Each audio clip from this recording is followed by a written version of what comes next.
Hi, my name is Bill Hernandez. I go to West Medical and I'm in the 8th grade. Today I'm going to be reading chapter 6 of Flames of Freedom. Miss Chapter 6. Mr. Jensen was now holding on to Jonathan for dear life. His eyes were large with fear. Jonathan and his mother linked arms so they wouldn't be separated. They drew closer to the fire and still closer. The heat coming off the burning statues intensified and sweat poured down their faces. Don't get separated, said Miss Stone, stumbling over someone's feet and nearly falling. Jonathan felt himself protector of both his mother and Mr. Jensen. He fought his own fear, worrying first for their safety, and drew himself to his height and expanding the shoulders to their breadth. Wanted to cry out for his father, wanted to be small again so that didn't need to sort through the questions of freedom, of violence, of death, of all the worries and fear, and seemed to expand the number and intensity of the older he got. There had been a time when his father would sit in the porch in the evening, Jonathan beside him, and they would watch whatever they was before them, a bird maybe, or the trees bowing or shaking in the wind, or sun setting behind the hills. They shared that quiet hour of the day, savoring it like two people sharing a slice of pie. Sometimes mother would join them. She was well she was always welcome, but mostly she read during that hour, happy for her own quiet. She must have known too, Jonathan thought, how a father and son sometimes just needed to be father and son. Jonathan hadn't experienced that kind of quiet in a long time now. He suddenly missed his father so much his heart felt like it might break all over again if he were here. He would explain things to Jonathan, tell him how freedom is messy sometimes, how freedom didn't mean perfection, but a country's willingness to face what is wrong and try to fix it is the betterment of all people. All people. He looked at Mr. Jensen. If Jonathan believed in freedom for all people, if he believed in all liberty for the United States of America as described by the colonial crafts, then he had an obligation to live out the belief, even if he didn't want to. Even if to someone like Simon his actions might seem untrue to the cause.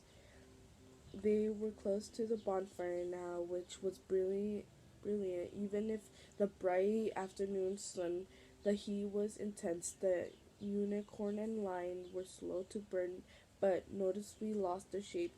Their heroic postures, it seemed a waste, burning those beautiful sculptures, and yet he knew the fire was his symbolic, serving all ties with the England, a symbolic forging of a new country. The faces of those around him reflected mixed emotions. Some seemed to be thinking of loved ones nearly killed. Some held the children and perhaps wondered how many loved ones they were still to lose. Still others stood quietly in reflection, perhaps seeing the moments of their explanation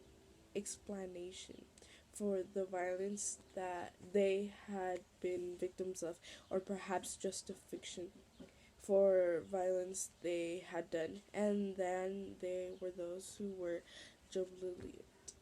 One other side of the fire, Jonathan could see Simon's red hair among those who danced, among those who understood the war in simple terms, who believed King George was to blame for every injustice, every hungry child, every death. Jonathan blamed King George too, but he remembered his father saying, "No, one in war is blameless, not even I." The biggest feeling around the fire, however, was one unity.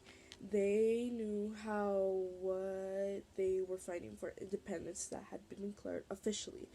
Were they independent now, or would they be independent after the war? Jonathan supposed it didn't matter. One single document, and that's all they had been read. One single piece of paper written by men of Lond as the people of Boston will fight have been reorganized. The same would be true for all cities in which the Declaration of Independence have been read. Many cities, many people of lower colonies would be given words to name their fears and dreams and feel a sense of unity desperately needed in the continued fight against England. The three of them stood watching the flames pressed in all sides, listening to the cheering crowd. Jonathan felt like a spectator. The party seemed premature. They hadn't won the war yet, and would maybe they would win the war. What was certain? What the that many more lives would be lost, and yet he knew they celebrated not because of victory they had declared, but because of independence had been declared. Independence had been declared. The war had a purpose. It had a name. The colonies had a name, the United States of America. The lion's crown had burned all the way down, the unicorn's horn also.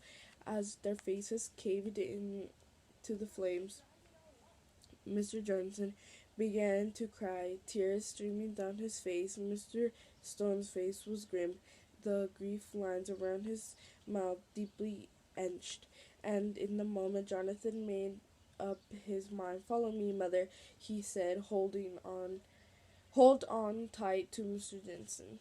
"I have him," she replied. Jonathan took a deep breath. "Okay, here we go." He lowered one shoulder, lowering his head, and slowly, firmly began pushing his way through the crowd. At first no one budged. Jonathan pressed on. "Wrong way, friend," someone grumbled. "Didn't expect to see you out here, Jensen," someone else said. "Does the king know you're here? Sorry showing for likes of you."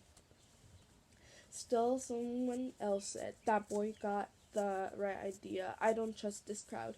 No one moved aside for them willingly, but Jonathan, still underturned, he pushed and pushed, not forcibly but firmly, apologizing as they went along. After a great deal of effort and great many apologies, the spaces between people gradually widened, and finally they were free. Catching their breaths, they sought relief from the heat under the awning of one-story brick building. One thing said anything, they were lost in thought, as sometimes happens. Jonathan had been learning when montage things happen in life and people need time to make sense of what they had just seen or experienced. Through tired looking, his mother did not seem otherwise hurt or fatigued. He had seen her safety out of the crowd. His father would have been proud. Mr. Jensen Howard did not appear well. His breathing was laborious and bent down in obvious pain. The dried tears on his dirt-streaked face compounded his run-down air. Suddenly he crumbled to the ground. "Mr. Jensen!" Mrs. Stone cried, rushing to him and seeking to bring him some relief by loosing his tie. "Water, please," she called to those walking past. No one paid her any mind. "Jonathan," she said, "run back to Mr. Jensen's home. Fetch his medicine and bring it here, quick, now." "Yes, mother." Jonathan sat down State Street and turned the corner at the hat shop owned by Mr. Winston. The shop was closed now. Jonathan remembered seeing Mrs. Winston at the reading. Everyone must have been at the reading. Shops all along the way looked hastily locked, all business temporarily abandoned. 2 more blocks and he arrived at Mr. Jensen's home. Mr. Jensen had forgotten to lock the front door. And so Mr. Jonathan thrust in and ran straight to the hallway desk. He grabbed a small bottle of pills and was about to run back when he caught a sight of painting hanging above the desk. It wasn't a large painting, but something about the colors made him pause to have a quick second look. The scene depicted a red-haired queen riding a horseback through throngs of adoring people. The old-fashioned clothing worn by the people in the painting indicated the queen to be Queen Elizabeth, the last Tudor monarch. She was a woman his mother admired very much. She kept England in peace for 44 years. His mother marveled. No king was ever brave or as clever as she. So Mr. Jensen was now also admiring Queen Elizabeth. This little piece of common ground made Jonathan think more kindly towards the old man. It was also a reminder of the cultural heritage his mother was denying by supporting the revolution.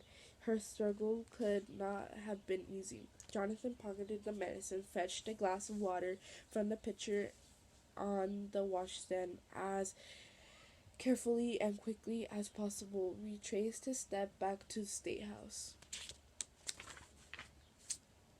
Bye.